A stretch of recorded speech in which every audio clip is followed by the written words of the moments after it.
start up on another win. The two questions from me. You've extended your impressive run at home again today. Do you think you've built a real fortress here at Kingsmeadow, a place that's hard to come for opposition teams? Well, I think our club spent, sum of money over the summer to improve the facilities and make it a home for the players. And we now share this with the academy. And the facility feels like home. And when you have no fans, that in and itself, I think, creates a little bit of an advantage for us. I don't think too hard about the stadium and advantages it has, though, because it's not the same without fans. So I think it would be even better if the fans are here, because that's the one thing that's missing from everything we're doing right now. Yeah, of course. And some impressive performances from a number of players today, obviously, England. But someone who I think maybe doesn't get talked about as much and who has really impressed us is Jon Andersen. I thought she was brilliant on Tuesday night and again today. Can you talk a little bit about her importance and influence on the game? As always, when we talk about winning football matches, the forwards always get the credit. When you lose, defenders or goalkeepers make the error. And you're correct. Our back five have been immense for this team over a long period of time. And our fullbacks, Jonna and Maren, work obsessively to improve all the little details and do all the work unseen, without complaint, without ego, and are total team players. They give everything to the team and they deserve special mention, both of them, for their quiet leadership, and I'm happy to hear everybody else recognises it. Thank you very much. That was it from me, and well done today. Thank you. Paul? Can you hear me, Emma? Yes, I can hear you. Emma, can you hear me? Yeah. Can you hear me, Yeah. Hello, mate. Thanks very much. 4-0 sounds like an absolute rout to anybody who wasn't watching the game. But Everton were a tough nut to crack today. What was the major differences, apart from, the clinical finishing, but what was the major differences between the two sides today, which enabled you to take the 3 points?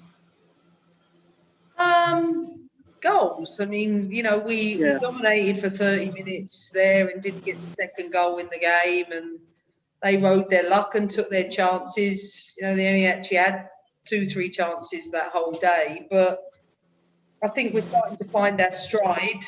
I think what I've learned about coaching world-class players, and I have a squad of them, is those that have the ability to adapt and grow and improve and stay present to perform and give as much to the team as they possibly can, then we have the best possible chance of going where we're going. And managing top talent is not easy, but I must credit all of them for being able to do all the things that I've just mentioned.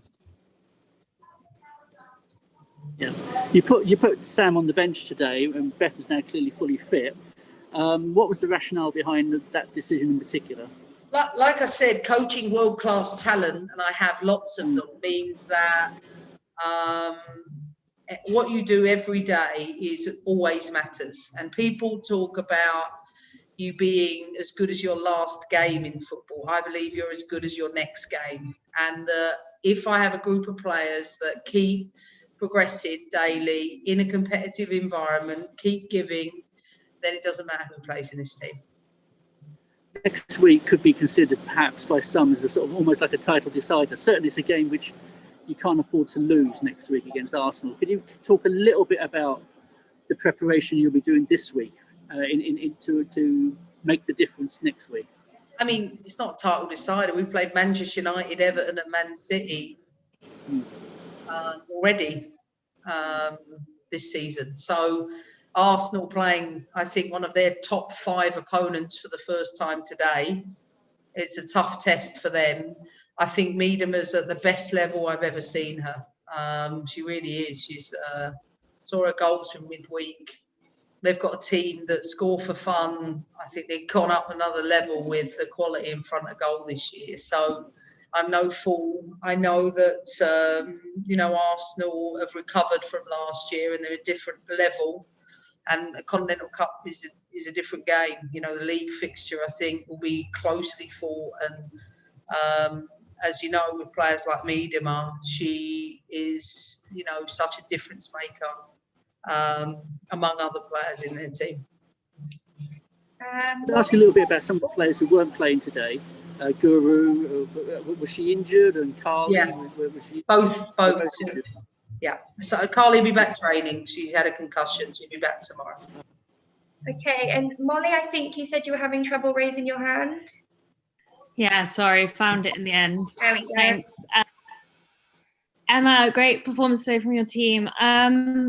Just going back to Beth England, I mean, she was really impressive. Sean's got a hat-trick in 3 minutes there with that diving header. She was very close.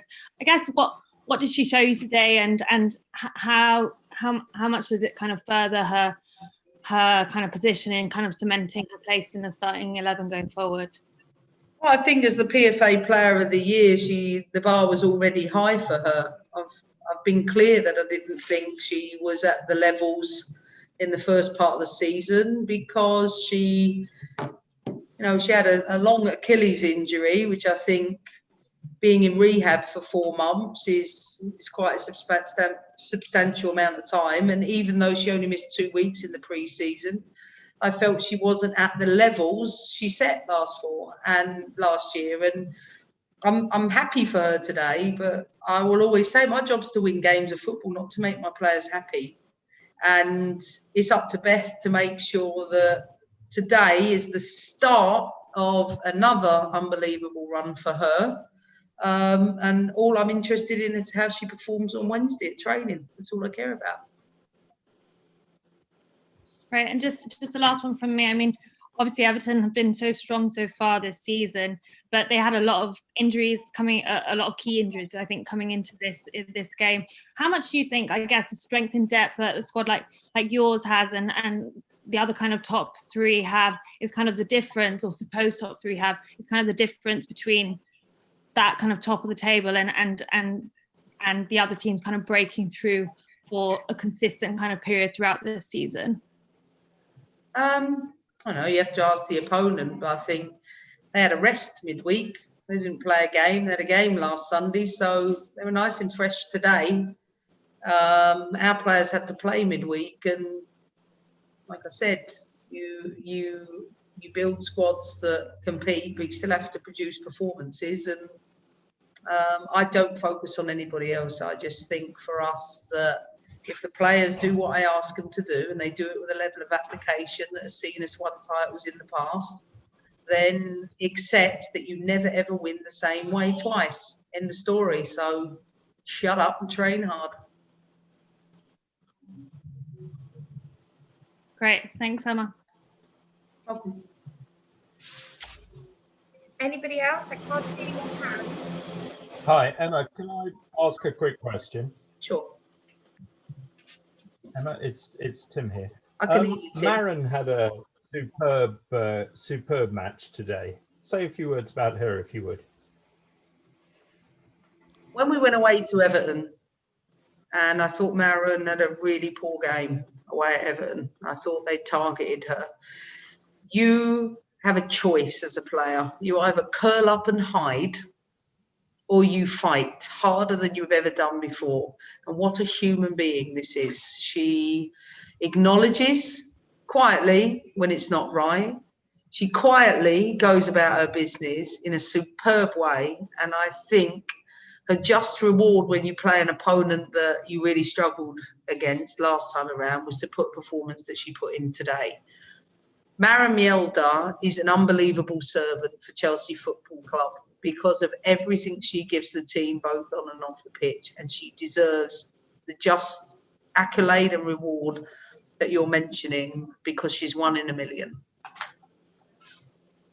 She seems to have skills in all departments. I mean, she's terrific at creating space on the pitch, but also a first-rate corner taker and penalty taker, of course. Like I said, world-class talent find new ways. World-class talent adapts, evolves, grows.